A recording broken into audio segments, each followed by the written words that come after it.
शादी हो रही है, बल्कि दुख ये है कि शिवांगी संदीप के साथ बहुत ज्यादा खुश नजर आ रही। स्कूल के वक्त हमारी कहानी बहुत अलग थी। शिवांगी को पढ़ने वाले लड़के बहुत पसंद थे, इसलिए मैं सिर्फ पढ़ाई में ध्यान दिया करता था। और जब भी क्लास के कुछ बदमाश बच्चे मुझे शिवांगी के नाम से या किसी और रीजन से परेशान करते थे, तो मेरा भाई संदीप आकर मुझे बचाता था। तुम्हारी हिम्मत भी कैसे हुई मेरे दोस्त को हर्ट करने की? रुको संदीप, बेवकूफों के मुंह मत लगो। बट अगर ये चुप नहीं रहे तो मेरा हाथ उठ जाएगा। प्लीज मेरे भाई, ऐसा मत कर। तुम मुझे प्रिंसिपल से बचाना चाहते हो आदर्श? हाँ भाई, मैं नहीं चाहता कि तू प्रिंसिपल से डांट खाए। आदर्श चल, तेरे लिए एक सरप्राइज है। सपोर्ट रूम में कुछ है। यहाँ तो सब पहले जैसा ही है। संदीप, फिर तूने इतनी एक्साइटमेंट क्यों दिखाई? तूने ध्यान से देखा नहीं ब्रो, ये देख तेरे लिए नया पियानो टेबल सेट। अरे वाह, ये तो बढ़िया है। तुमने प्रिंसिपल सर से इसके लिए गुजारिश की थी क्या? नहीं संदीप ब्रो, मैं किसी से गुजारिश नहीं करता। मुझे जो पसंद होता है वह मुझे ऑटोमेटिकली मिल जाता है। गुड जॉब ब्रो, तुम बहुत अच्छा पियानो बजाते हो। थैंक्स भाई, मैं पियानो बहुत दिल से बजाता हूँ। और वो दिल वाली वाइब इसलिए आती है क्योंकि मेरी प्यारी शिवांगी भी पियानो बजाती है, वो भी मेरे घर के जस्ट ऊपर वाले फ्लैट में। मैं शिवांगी के बजाय धुन को याद कर संदीप के सामने प्ले करता था और संदीप उस धुन को सुनकर गहरी नींद में सो जाता था। बट वेट, लगता है कोई आ रहा, हमें जगह स्वैप करना होगा। किसी को पता नहीं चलना चाहिए कि आदर्श पियानो प्ले करता है। आप बहुत अच्छा पियानो बजाते हो संदीप, मुझे भी सिखा दोगे क्या? हाँ जरूर, मुझे सिखाने में खुशी होगी। संदीप के इस बात ने मुझे बहुत गुस्सा दिलाया था। वह मेरे टैलेंट से शिवांगी के करीब जाता था। शिवांगी और संदीप बहुत अच्छे दोस्त बन गए थे। देख आदर्श, ये पियानो की नोट्स कैसे हैं? ये तो मेरी नई धुन की नोट्स है संदीप। हाँ जानता हूँ, बट अब इस नोट्स को मैं शिवांगी को देने वाला हूँ। मुझे लगता था कि संदीप मेरा यूज कर रहा है शिवांगी के पास जाने के लिए। फिर भी मैं संदीप की हेल्प करता था और एक दिन मैं खुद शिवांगी के पास गया। मुझे भी पियानो प्ले करना सीखना है डियर। बट मैं किसी को नहीं सिखाती आदर्श।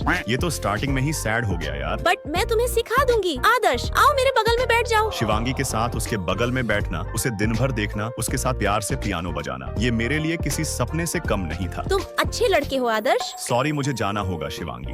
ये क्या था यार? आदर्श मुझे ऐसे बीच में छोड़कर क्यों चला गया? आदर्श मेरी बात सुन, मैं आज शाम को शिवांगी को प्रपोज करने की सोच रहा हूँ। तू मेरे साथ रहेगा ना ब्रो? अब तो बात सीधे प्रपोजल तक आ गई, बट ठीक है ब्रो, मैं तेरे साथ रहूंगा। ओके देन, आज मैं भी पियानो बजाऊंगा, लाइक रियल में बजाऊंगा। मैं तो बहुत कंफ्यूजन में हूँ कि अपने दोस्त भाई जैसे संदीप की खुशी में शामिल हूँ या अपना दिल टूटने के नाम से गम मनाऊं। धुन इतना सैड बजाया कि शिवांगी को खुद मेरे पास आना पड़ा। तुम ये धुन मेरे लिए बनाए हो आदर्श? मुझे स्कूल के बाकी स्टूडेंट्स ने यही बताया। बट उन्हीं गंदे स्टूडेंट्स से संदीप ने मुझे बचाया और उसी की वजह से मैं तुमसे दूर हूँ। सॉरी, बट तुमसे झूठ बोला गया है शिवांगी। मुझे तो अभी भी एक झूठी उम्मीद थी, बट ठीक है, अब हमारा किस्सा यहीं खत्म आदर्श। हमारा किस्सा कभी शुरू ही नहीं हुआ था। जिस दिन तुमने हमसे सबसे पहली बार बात की थी, उसी दिन हमारी कहानी खत्म हो गई थी शिवांगी। जब से शिवांगी की शादी संदीप से हुई, तब से केवल वही मेरे दिमाग में चल रहा। मैं बाकी चीजों में फोकस ही नहीं कर पा रहा। और इसका नतीजा ये हुआ कि मेरे प्यारे भाई की बहुत ही गंदी एक्सीडेंट हो गई। और बुरी किस्मत तो देखो, आदर्श की एक्सीडेंट हुई तो हमारी ही गाड़ी से हुई। वह आखिरी मोमेंट में मुझसे कुछ कहना चाहता था, उसने मेरा हाथ पकड़ा। प्लीज कह दो आदर्श, जाते हुए तो अपने दिल की बात मुझे बताओ। मेरी बदकिस्मती ऐसी थी कि मैं चाहते हुए भी शिवांगी से अपने दिल की बात नहीं कह पाया। बट आपको जानकर बहुत हैरानी होगी कि ये सभी मेरे दिमाग में ही बस चल रहा था। ये मेरा एक सपना था, मैं अभी भी जिंदा हूँ। क्या हुआ आदर्श? क्या सोच रहा? तेरी आंखें इतनी शॉक में क्यों हैं? शिवांगी कुछ पूछ रही तो उसका भी जवाब नहीं दे रहा भाई। आदर्श की मौत असली नहीं थी, हम उसी मोमेंट में हैं जब मैंने इनसे फर्स्ट टाइम बात की थी। बट स्टोरी अलग है। तुम बहुत अच्छा पियानो प्ले करते हो आदर्श। थैंक यू शिवांगी, मैं तुम्हें ही इम्प्रेस करना चाहता था। ये क्या बोल रहा? प्रिंसिपल आ रहा, हमें यहाँ से जाना होगा। इस बार मैं कोई भी मौका नहीं छोड़ने वाला। शिवांगी पे फुल हक जताने वाला हूँ। हमेशा ट्राई करूंगा कि शिवांगी मेरे करीब ही रहे, संदीप से एटलीस्ट 10 कदम दूर ही रहे। आज शिवांगी बहुत खुश लग रही है। उसकी वजह मैं हूँ भाई। अब से मैं देखकर निकलता हूँ कि शिवांगी जब स्कूल के लिए रेडी हो जाएगी, तब मैं पहले से ही बस स्टैंड में जाकर खाड़ी ढीढ़ से रहूंगा और जैसे ही शिवांगी बस स्टॉप में आ जाए, मैं उसके साथ इंटरेक्शन करूंगा। हे आदर्श, तुम भी इसी बस में जाते हो? तुम चाहो तो हम कल से एक ही साथ ट्रैवल कर सकते हैं। हाँ जरूर बड़ी। और वो सिर्फ क्लास में पढ़ाई करता है, बाकी टाइम शिवांगी के साथ टाइम स्पेंड करता है और मेरे साथ खेलता ही नहीं है यार। क्योंकि मुझे अच्छे नंबर लाकर शिवांगी के साथ अपनी फोटो लगवानी थी और ये हो गया। हमारी लाइफ धीरे धीरे बहुत अच्छी हो रही थी। मैं अपनी बास्केटबॉल की प्रैक्टिस भी कर रहा था क्योंकि शिवांगी को स्पोर्ट्स में भी बहुत इंटरेस्ट था और मैं उसे यहाँ भी इम्प्रेस करना चाहता था। बाकी सभी ऐसी ही कहानी वाली मजेदार वीडियोस देखने के लिए लाइक सब्सक्राइब कर अपने शहर के नाम के साथ